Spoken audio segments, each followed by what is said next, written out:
it to? You're right, my friend. That's the only living relative of the giraffe. Good job.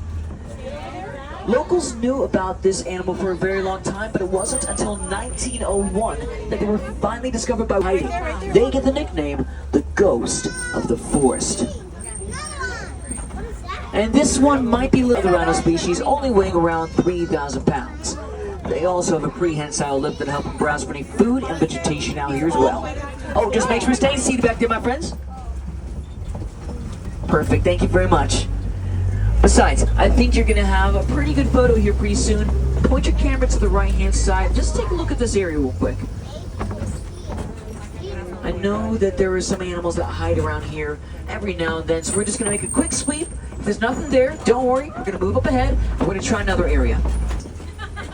One of 8 pelican species in the world. They get their name from their feathers turning pink color during mating season, but there is something bigger. That is a hippo. And they will stay underneath the water for the majority of the day, spending 7 to 8 minutes at a time completely submerged.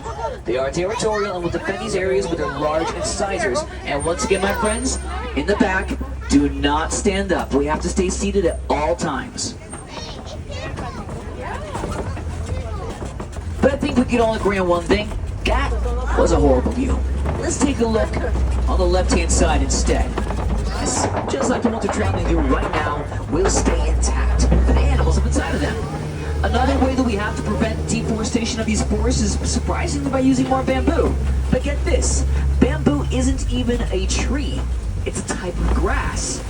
It grows at a rapid pace, and it's strong enough to be used in construction if done correctly, and versatile enough to be made into other products like paper or even utensils. So we can even cut down on our plastic use too. What, did you guys want to know about it still? I guess we can talk about it later. Because at the moment, the baobab tree is a very good indication that we're heading directly into the savannah, which you guys already know is home to a lot of the animals on that spotting guide. So I recommend you get your cameras out now because we're going to see how close we get to them. And you guys are right, we do have the Maasai giraffe. Tallest animal in the world, reaching upwards of 18 to 20 feet in height. They could also reach up to speeds of 35 miles per hour, but not a lot of predators like to go after them, since they have a very powerful kick that even lions are afraid of, so they're rarely hunted. And you're right as well, there is also the Hartmann's Mountain Zebra, but real quick everyone, is the Hartmann's Mountain Zebra white with black stripes or black with white stripes? I hear a lot of really good answers back there, but there's only one correct answer, and that is black with white stripes. We actually know this by looking at their nose. They have a black nose with the white stripes starting on the bridge of their nose. The cool thing is, so they are often mistaken. Left-hand side over there is a sable antelope, a very tenacious animal as they prefer to fight off their predators rather than run away from them. And right here we have the wildebeest. You should remember them from The Lion King, but the wildebeest are the second most. Here, torches and pitchforks, don't worry. I think there might be some more giraffes around here somewhere.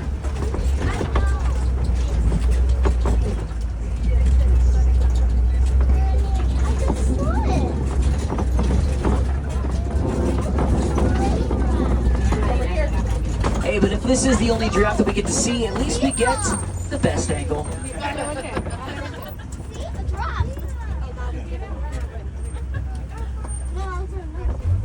Let's get a little closer to him. You can see him right by that stump over there. We'll try to get a better photo, but everyone on board, may I present to you the child.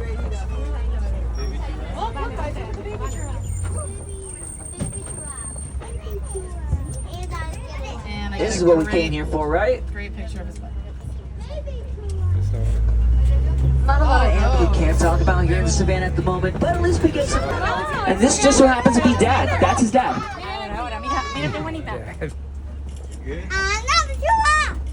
Now, we've seen a lot of really fun animals around here, but there is something concerning. I'll by something. I can tell you right now, a human did not do that. Whatever caused that was huge. Knock down these trees. Look up ahead. Lots of trees here have been knocked down, all leading up to a big tree that was snapped in half. You all tell me, what animal did this? Take a little bit away. Oh, just make sure again we stay seated. Now they would like to knock down the trees to eat the leaves off them, so that's most likely what we saw. And over there on the right, it seems like it's taking a quick bath to cool down. Oh, he's got a stick, watch out! Wait, don't be... But we do have to move forward still. Don't worry, I'm going to try to get to the other side. We do have to drive through a room. That is a good sign, because that means we're going to find some more elephants out there. Now, it does make sense why we see them here. This area is rich in a lot of dirt, grass, and mud. They take that stuff and throw it onto their backs and onto their bodies to protect their skin from the sun like sunscreen. However, what was that again? So it is that tree out there again. Another baobab tree. If you remember from before, I did say that it's filled with water. The elephants know this, so what they're going to do is take their... Oh, some more wildebeest.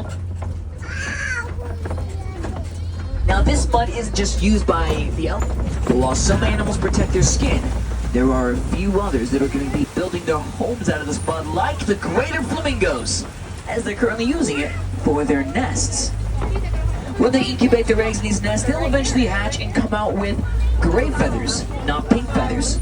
Does anyone know how to get their pink color? Shrimp. Little tiny shrimp that is rich in something called beta-carotene that will give them that pink color to their feathers. I think you guys may even know what type of shrimp they eat because some of us have them as pets. They eat brine shrimp, otherwise known as sea monkeys. That's weird. Maybe they're hiding. Wouldn't be the first time we see an animal hiding around here anyways, right? So I have no doubt in my mind there will be something coming up on the right-hand side. Take a look at this! Wow, it's invisible! How crazy is that? Let's leave immediately. It's so weird though that they're not around here. I thought there'd be tons of animals.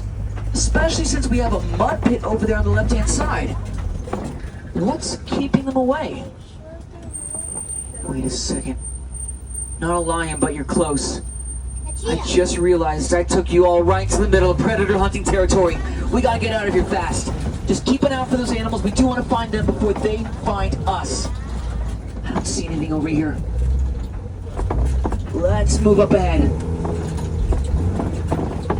I don't want to find out if they're stalking us or if they're watching us or... Wait. I see them. Straight ahead. And you're right, my friends. They are cheetahs. The fastest land mammals in the world, reaching upwards of 60 to 70 miles per hour.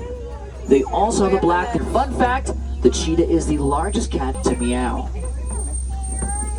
But we're not out of the woods yet. As up ahead we're approaching a large rock formation called the Kopi, and you guys know what lives on the Kopi, right? This is a home to the lions, they're right. But we don't always get to see them because they are nocturnal hunters. They'll spend the majority of the day sleeping and then go out at night to hunt. So keep an eye on that Kopi. They still might be around.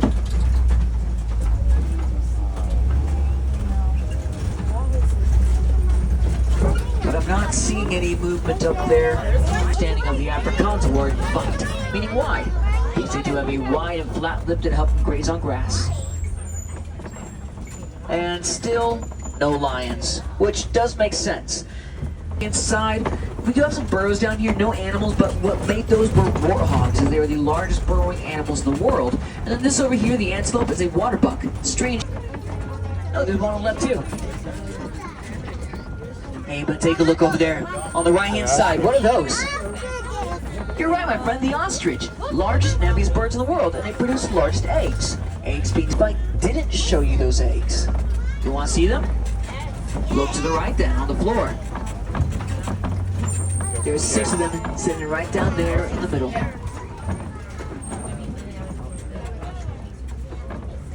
But now, let's head into our food cell that is very nutritious.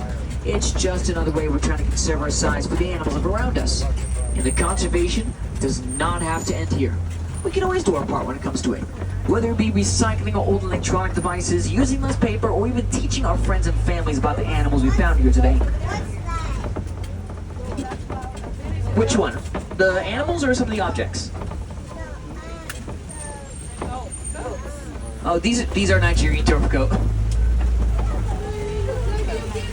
But now that we are leaving Magana here today and learn more about conservation, head to Gorilla Falls Exploration Trail, where we have animals like the meerkats, naked mole rats, an underwater viewing area for the hippos, and as the name would imply, the gorillas.